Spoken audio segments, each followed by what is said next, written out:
ये वक्त की ज़मीन का अंदर हेरफेर करने के लिए हर स्टेज के ऊपर पैसा देना पड़ा। जैसा उसने अपनी शिकायत में बताया कि तहसीलदार श्री ज्ञानेश्वर खुटवड़ यांनी सदर आदेश पारित करणे कामी 1 लाख रुपये प्रति एकर या हिशोबाने पैसे घेतले। तहसीलदारच्या आदेशानंतर श्री विश्वास व इतर अधिकाऱ्यांची नावे कमी झाली। त्या कामीसाठी तलाठी व मंडल अधिकारी यांनी 10,000 रुपये घेतले। मतलब किन लोगों ने कहाँ कहाँ पर है तो ये पैसा लिया। यानी कि अगर ये तहसीलदार है ज्ञानेश्वर खुटवड़, उसने 1 लाख रुपए के हिसाब से बोला मैं करके दे देता हूँ करके, ये सब अपनी शिकायत के अंदर ये डॉक्टर साहब ने अपना बताया है। तो वहाँ पर वकील साहब को जब बोला गया, वकील साहब ने बोला कि आपको 15 लाख रुपये देना पड़ेगा इसके लिए। तो ये बेचारा ऑलरेडी करोड़ों रुपये खर्च कर चुका था मतलब, तो उसने बोला कि यार भाई 15 लाख रुपये में अगर मुझे एनओसी मिलती है तो मैं 15 लाख रुपये दे देता हूँ करके। तो उसने फिर वकील के साथ निगोशिएशन किया कि भाई 15 बहुत ज़्यादा हो जाते हैं करके। उस वक्त जो है वो लॉकडाउन का पीरियड चल रहा था। तो वकील साहब ने बोले कि तुमको पैसे अर्जेंट देना पड़ेगा, मेरी ऊपर बात हो गई है करके। तो मामला सेटल हुआ 9 लाख रुपये के अंदर। तो उसने वकील ने ये बोला कि साहब ये 9 लाख मतलब इतना पैसा है तो मैं बदलापुर से उस्मानाबाद कैसा लेकर आऊँगा करके।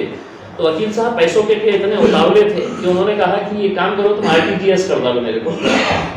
तो 9 लाख रुपये वकील साहब ने RTGS के जरिए ट्रांसफर करवा के लिए, वो RTGS की पूरी डिटेल्स है।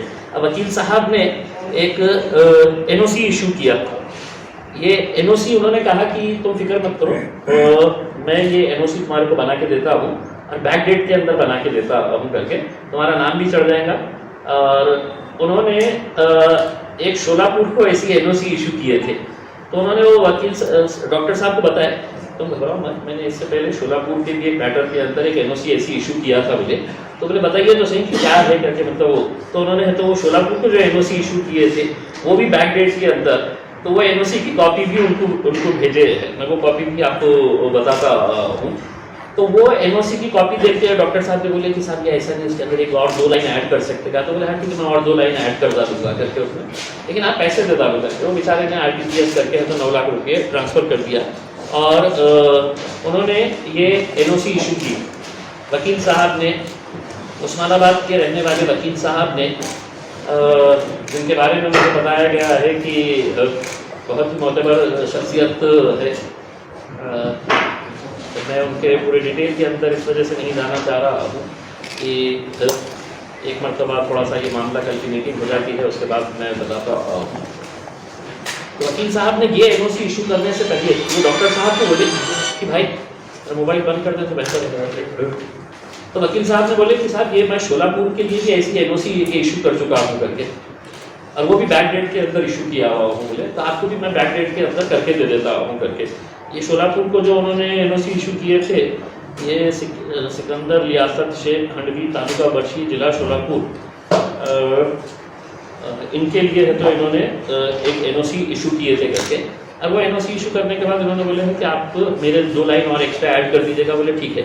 अब ये वक्फ बोर्ड का लेटर हेड है, ये वक्फ बोर्ड का लेटर हेड है, ये वक्फ बोर्ड का स्टैम्प है और ये मुख्य कार्यकारी अधिकारी महाराष्ट्र वक्फ बोर्ड। अब ये लेटर जो है उन्होंने इशू कर दिए है। ये बंदा खुश हो गया कि चलो भाई मेरे को NOC मिल गई है। अब ये बम्बई गया, वापस बदलापुर के अंदर पूरे फाइल डॉक्यूमेंट सब लेके गए। अब बोले मेरा नाम चढ़ जाएगा इसके ऊपर।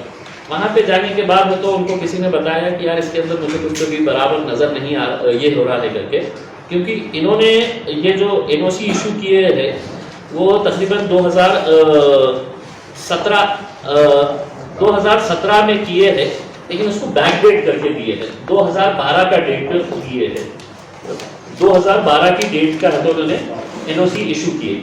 अब ये बेचारे डॉक्टर साहब को, कृष्णा निमसाकरे साहब को शक हुआ। उन्होंने RTI के अंदर वक्फ बोर्ड से डिटेल्स मांगी कि ये जो NOC इशू हुई है इसके बारे में जानकारी दो। तो वक्फ बोर्ड ने माहितीचा अधिकार नियम ये कब दिए हैं उन्होंने? 27 नवंबर 2020। 27 नवंबर 2020 को उन्होंने RTI वाली वक्फ बोर्ड के अंदर, वक्फ बोर्ड का जवाब क्या आया है सुनिए। विषयाचे अनुषंगाने संदर्भीय अर्जान्वये माहितीच्या अधिकार अंतर्गत आपण मागितलेली माहिती बाबत कळविण्यात येते की हे जे पत्र क्रमांक आहे महाराष्ट्र राज्य वक्फ बोर्ड 10/269/212 चे पत्र खोटे व बनावटी असून त्याची प्रत या कार्यालयात नहीं। 27 नवंबर को आरटीआई के जरिए वक्फ बोर्ड ने ये बोला कि ये जो एनओसी आपको इशू की गई है ये खोटी है, बनावटी है। अब ये अगर वक्फ बोर्ड को अगर ये मालूम है कि ये एनओसी खोटी है, बनावटी है, लेकिन लेटर हेड हमारा है, सिग्नेचर हमारी है, स्टैम्प हमारा है, तो 27 नवंबर के दिन इन्होंने जवाब दिए। 28 नवंबर के दिन वक्फ बोर्ड का सीईओ जो भी था, वक्फ बोर्ड का जो लीगल सेल का हेड जो भी था, उसने है तो इमीडिएट जाके पुलिस स्टेशन में शिकायत दर्ज करवाना था। ये मैटर मैंने जब इससे पहले जो मीटिंग हुई 26 तारीख के दिन वक्फ बोर्ड की, 26 तारीख थी, मैं हॉस्पिटल के अंदर एडमिट था, जो पहली मीटिंग थी, तो वो मीटिंग के अंदर मैंने है तो ऑनलाइन मैं हॉस्पिटल से है तो वो मीटिंग अटेंड किया और मैंने उनको बताया कि सर ये एक मैटर सामने आया है जिसके अंदर आपने खुद ने लिख कर दिया है कि ये बोगस है, ये बनावटी है करके, तो इसमें एफआईआर क्यों नहीं रजिस्टर किया। और मैंने उसी दिन बोल दिया कि आप एफआईआर रजिस्टर नहीं करेंगे क्योंकि ये 9 लाख रुपए अकेले वकील साहब ने खाए हैं, ऐसा नहीं है।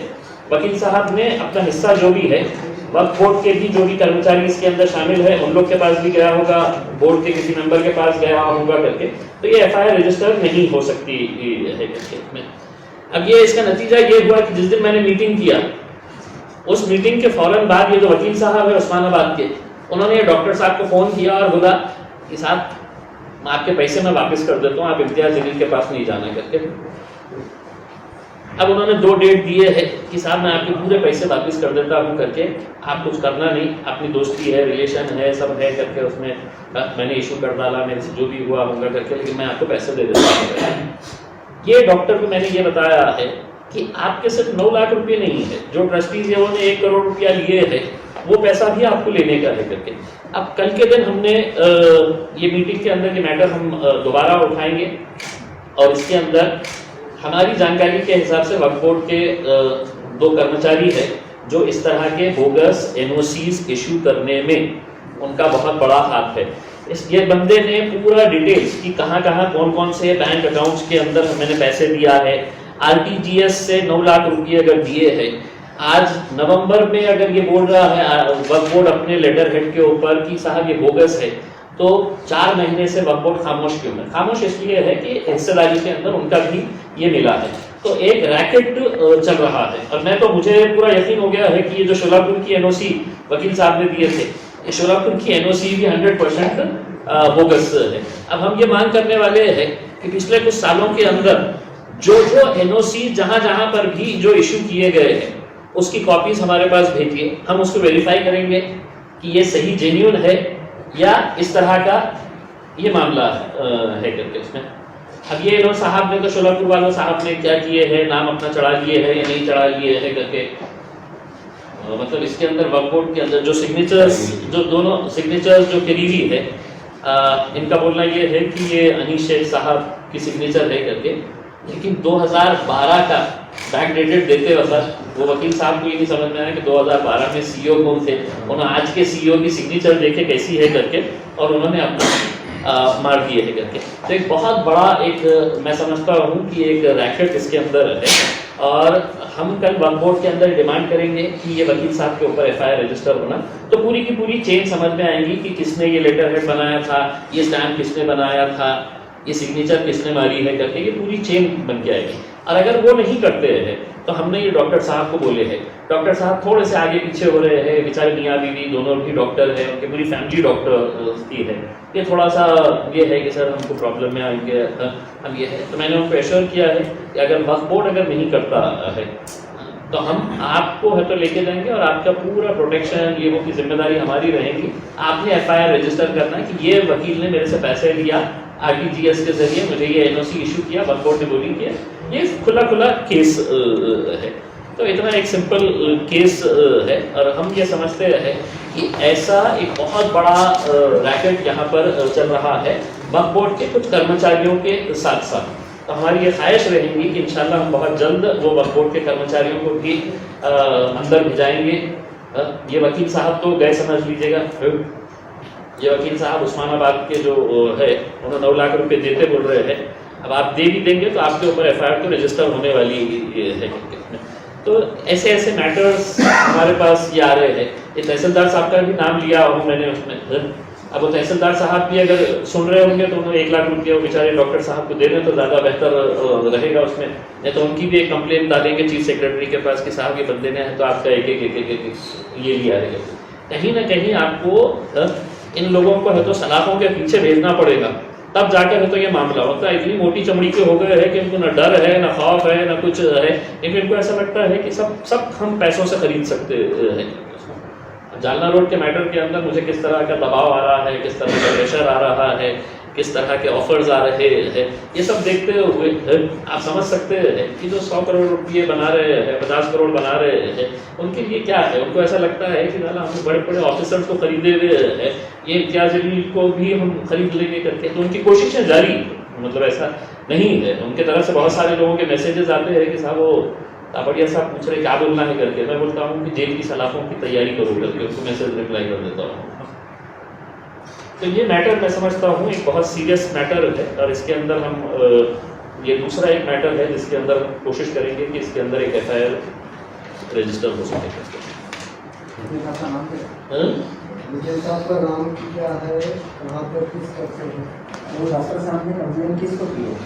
देखिए डॉक्टर साहब ने इतने चक्रा मारे थे, तो डॉक्टर साहब ने आखिर में जाके है तो एक कंप्लेंट, जो पहले जाके है तो नवाब मलिक साहब से मिले, उन्होंने नवाब मलिक साहब को पूरी जानकारी दी। नवाब मलिक साहब को पूरी जानकारी देने के बाद नवाब मलिक साहब ने उसके ऊपर इंक्वायरी करो, उसके ऊपर रिपोर्ट दो बोल के ये सब ये किए। ये कब की बात है, ये नवंबर 2020 की बात है कि नवाब मलिक को साहब को इन्होंने जाके है तो सब दिए। नवाब भाई ने है तो मतलब उसके ऊपर लिखे कि इसके ऊपर इंक्वायरी होना चाहिए, सीईओ को दिए, एडिशनल सेक्रेटरी को दिए कि इसके ऊपर रिपोर्ट सबमिट की जाए करके। हमारी जानकारी के हिसाब से आज हमको ये पता चला है कि वक्फ बोर्ड का मुंबई का जो ऑफिसर है वो आज जामा मस्जिद ट्रस्ट गया था, और वहाँ पे जाके उसने ये पूरी जानकारी, पूरी डिटेल्स हासिल की है। पता चला है कि वहाँ के जितने भी जो ट्रस्टीज, जो जिम्मेदार लोग थे, वो उसके आंख के ऊपर आए, धक्का मुक्की कर रहे हैं उसको कि तुम कैसा आते हैं, ये हमारी जगह है करके। इस दौरान है तो वहाँ से कुछ नेशनल हाईवे का एक रोड भी निकली है। तो डॉक्टर साहब ने बोले कि भाई इसका कंपनसेशन आया हुआ है, वो कंपनसेशन अब चूंकि मैंने ज़मीन खरीद लिया है, मेरे नाम के ऊपर हो गई है, तो कंपनसेशन मुझे पता मिलना चाहिए। तो ट्रस्टी साहब ने बोले हाँ ठीक है, हम लेटर आपको देते हैं, आप जाके ले लो करके। वो बेचारा वहाँ पे कलेक्टर ऑफिस में गया तो पता चला कि ट्रस्टी साहब ने पहले उठा के लेके चले गए। अब इसमें एक सवाल ये भी पैदा हो रहा है कि वक्फ की ज़मीन अगर है तो इसका कंपनसेशन कहाँ जाना चाहिए?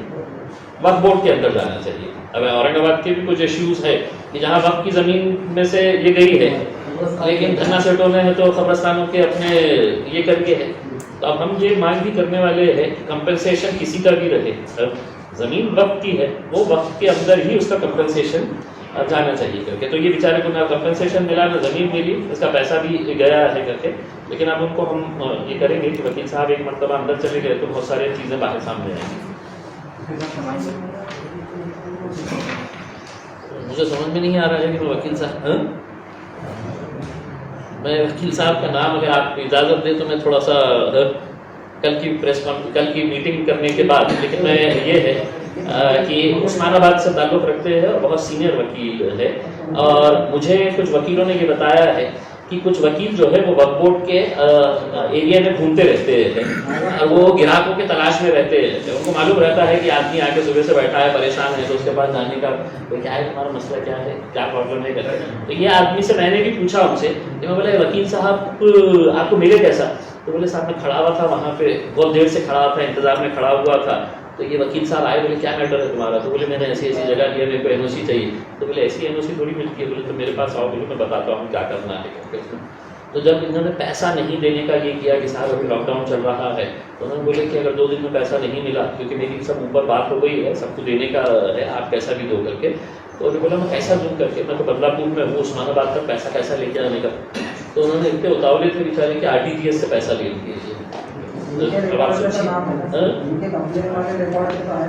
कंप्लेन के ऊपर आपने बोले जरूरी नहीं है, रिकॉर्ड पे है बस। नहीं, मुझे थोड़ा सा ये हो रहा है कि कहीं ऐसा ना हो जाए, नहीं मतलब मैं नाम ऐसा छुपाने के इरादे से नहीं कर रहा हूँ, लेकिन मुझे ये हो रहा है कि ये वकील साहब ने डॉक्टर साहब को एश्योर किए है कि साहब मैं तुम्हारा पैसा दे देता हूँ करके, कल को वकील साहब ने ये नहीं बोलना, उसने मुझे कहीं बोला था कि पैसे दे रहा करके, उसने मेरा नाम क्यों दिया तूने करके, तो मेरी वजह से कहीं उनका पैसा अटक ना जाए, वो पैसा निकल जाने दो, वकील साहब को यहाँ पे जब हथकड़ियों में लेके आएंगे तो आपको खुद समझ में आएगा उसमें क्या है करके। और मेरी शिकायत इस बात से है साहब कि नवंबर में अगर आप खुद लिख के दे रहे हैं कि अगर ये है, आपका लॉ डिपार्टमेंट यहाँ पे झक मार रहा है क्या? आपके लॉ ऑफिसर यहाँ पे बैठते हैं, उन्होंने दूसरे दिन का एफआईआर रजिस्टर करना चाहिए था, आप खुद लिख के दे रहे हैं और आपके उसके अंदर खुला है कि आपका लेटर हेड यूज किया जा रहा है, आपका स्टैम्प यूज किया जा रहा है, सीओ की सिग्नेचर यूज की जा रही है, तो क्यों नहीं एफआईआर रजिस्टर किए गए? ये किसी छोटे बच्चे को भी पूछ लिया तो समझ में आएगा कि नहीं साहब मेरा भी हिस्सा आया था ना, उसके अंदर मैं कैसा दूं करके। ठीक है, मैं ये कॉपीज आपको दे रहा हूँ, ये जो एनओसी इशू की गई है और जो आरबीआई का जो रिप्लाई आया है।